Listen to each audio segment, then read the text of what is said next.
Artis Vicky Prasetyo ditahan polisi terkait kasus pencemaran nama baik terhadap mantan istrinya Angel Elga. Penangkapan Vicky karena telah menyiarkan tudingan tidak terbukti di layar televisi usai penggerebekan yang dilakukan pada 19 November 2018. Presenter dan artis Vicky Prasetyo kembali masuk bui setelah mantan istrinya Angel Elga melaporkan ke polisi tahun 2018 silam. Vicky Prasetyo resmi ditahan di rumah tahanan Salemba, Jakarta Pusat 7 Juli kemarin hingga 20 hari ke depan. Penahanan dilakukan karena pihak kepolisian telah mengirimkan berkas perkara dan dianggap sudah lengkap atau P21 oleh Kejaksaan Negeri Jakarta Selatan. Sebelumnya Vicky Prasetyo sudah 2 kali mangkir dari panggilan Kejari Jakarta Selatan. Karena takut dijemput paksa, kemarin siang Vicky akhirnya mendatangi Kejari Jakarta Selatan. Pria bernama Asli Hendrianto ini diperiksa selama 5 jam di ruang seksi tindak pidana umum.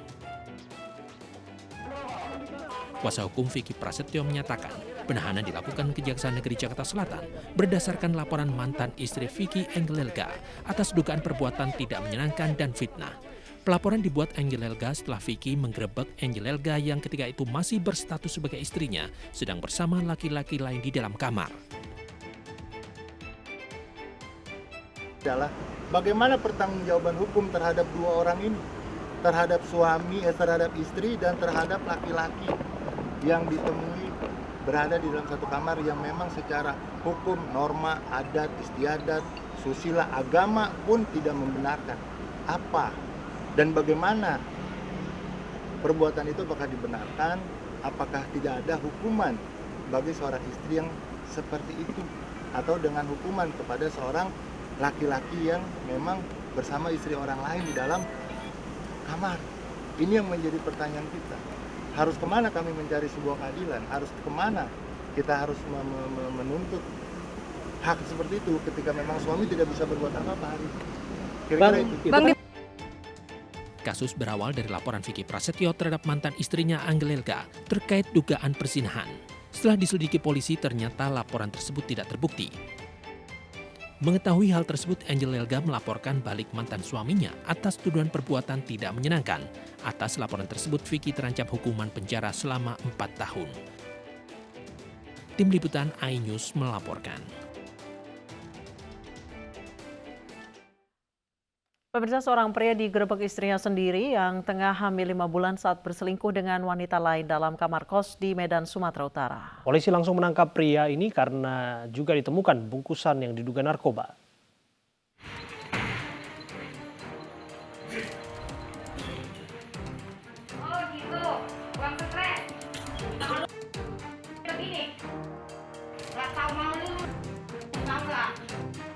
Wanita yang tengah mengandung 5 bulan ini memaki suaminya sendiri yang tertangkap basah berselingkuh dengan wanita lain dalam kamar kos di Jalan Tuasan, Kota Medan, Sumatera Utara.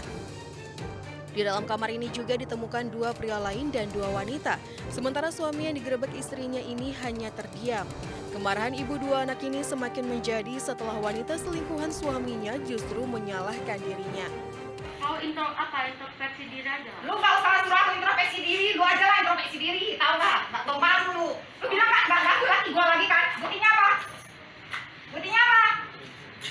Dia yang cinta sama aku. Dia cinta sama lu jangan kegalaan dong. Lu tau dia punya istri kan? Terserah dia.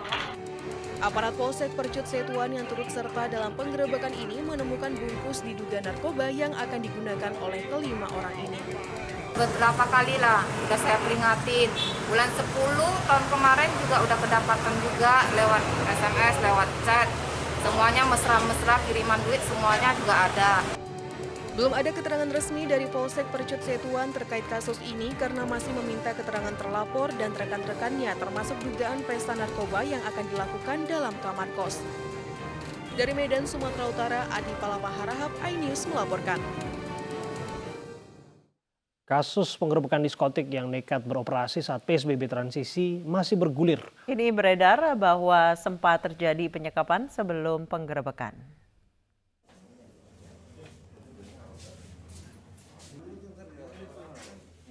Petugas Satpol PP memeriksa setiap lantai dan ruangan di dalam diskotik Top One di Jalan Daan Mogot, Kebonjeruk, Jakarta Barat. Saat mengetahui kedatangan petugas, para pekerja diskotik Top One langsung mengunci pintu belakang diskotik dan para pengunjung bersembunyi di lantai paling atas. Pekerja yang sebagian besar wanita dan pengunjung ini pun didata petugas. Kini belakangan beredar bahwa sempat terjadi penyekapan sebelum penggerebekan. Kerja di sini karyawan. Ngapain? Pengunjung. Jam berapa? Masuk jam 1. Jam 1. Udah janjian di sini? Kita rame-rame. Rame-ramean. Oh, ngapain aja di dalam? Kita nyanyi. Hah? Nyanyi. Nyanyi. Oh, nyanyi. Di room apa di mana? Di room. Di room, nyanyi di room. Oke. Penggerebekan diskotik Top One ini digelar karena terjadi pelanggaran saat masa PSBB transisi. Untuk sementara petugas menyegel diskotik ini. Dari Jakarta, tim liputan iNews melaporkan. Seorang ibu di Batam, Kepulauan Riau, nyaris menjadi korban pemerkosaan saat mendaftarkan sekolah anaknya di sebuah SMA negeri. Pelaku melecehkan korban di sebuah gudang kosong di sekolah tersebut.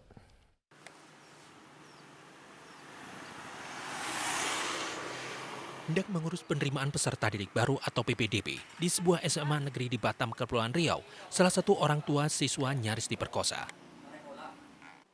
Peristiwa bermula saat korban masuk ke gedung sekolah dan bertanya lokasi ruang pendaftaran kepada pelaku. Namun korban malah digiring ke ruang kosong dan dilecehkan. Beruntung korban berhasil menyelamatkan diri. Tak lama berselang pelaku yang merupakan anak pemilik kantin sekolah ditangkap polisi di kediamannya. Korban ini awal mulanya mau mengurus anaknya untuk sekolah di SMA 1. Kemudian pada saat dia masuk, dia bertanya ke pelaku ini. Kebetulan pelaku pada saat itu berada di pos security untuk pengurusan itu di mana pengurusan online yang pendaftaran sekolah itu. Diajaklah sama pelaku ini, kemudian ternyata bukan diajak ke tempat online, malah diajak ke salah satu ruangan. Akibat peristiwa ini, proses pendaftaran PPDB di sekolah ini sempat terhenti. Sementara itu, pelaku ditahan polisi dan terancam hukuman maksimal 9 tahun penjara. Dari Batam, Kepulauan Riau, Gustie Nosa, iNews melaporkan. Menko Polhukam Mahfud MD akan memanggil 4 institusi untuk meminta laporan perkembangan kasus Joko Chandra. Kasus ini kembali mencuat karena Joko Chandra yang diduga melarikan diri ke luar negeri justru membuat iktp di Grogol, Jakarta.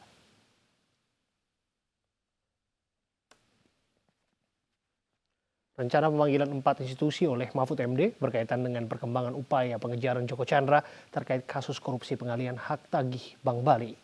Joko Chandra yang diketahui melarikan diri ke luar negeri justru kembali ke Indonesia untuk membuat iktp. Usai membuat iktp, Joko Chandra mendaftarkan peninjauan kembali ke Pengadilan Negeri Jakarta Selatan.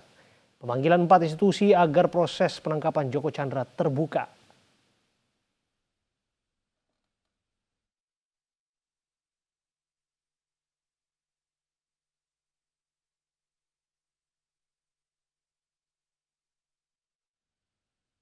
Pembuatan KTP elektronik Joko Chandra di Kelurahan Grogol, Selatan, Jakarta menuai sorotan publik karena dinilai kilat dan mendapatkan perlakuan khusus. Lalu seperti apa sebetulnya tata cara pembuatan iktp yang benar sesuai peraturan yang berlaku? Berikut informasinya. Pemirsa, setiap warga negara Indonesia berusia 17 tahun ke atas wajib memiliki kartu tanda penduduk. Selain sebagai identitas penduduk Indonesia, KTP juga digunakan untuk syarat utama untuk mengurus berbagai dokumen lain. Lalu bagaimanakah proses pengurusan KTP baru? Simak informasinya berikut ini.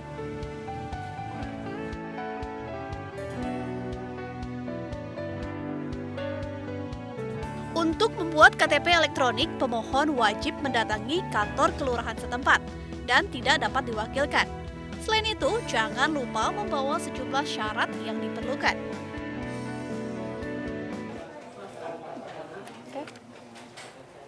Pertama, Anda harus menyiapkan berbagai dokumen, diantaranya adalah surat pengantar dari RT, RW, dan juga menyertakan fotokopi kartu keluarga dan juga akte kelahiran. Anda diwajibkan untuk datang langsung ke kelurahan dan tidak dapat diwakilkan. Selanjutnya, pemohon melakukan perekaman data berupa foto dan pengambilan sidik jari.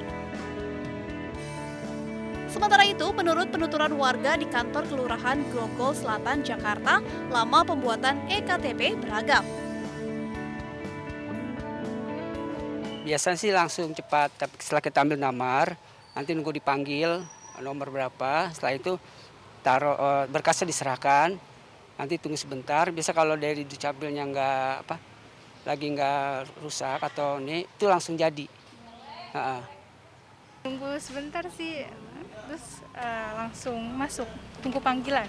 Oke, jadi nunggunya? Menyerahkan berkas, foto, tanda tangan, dan lain sebagainya, Mas. KTP-nya akan jadi kapan sih? Kalau nggak nanti siang, besok. Nah, tadi kesini pukul berapa? Pukul 9. Nah, setelah menyerahkan persyaratan dan perekaman data, jika tidak ada kendala di kantor Dinas Kependudukan dan Catatan Sipil, maka eKTP dapat tercetak di hari yang sama atau hari berikutnya. Dari Jakarta, Ririn Oktaviani, Rizky Solehudin, Irfan Herdiansyah, iNews melaporkan.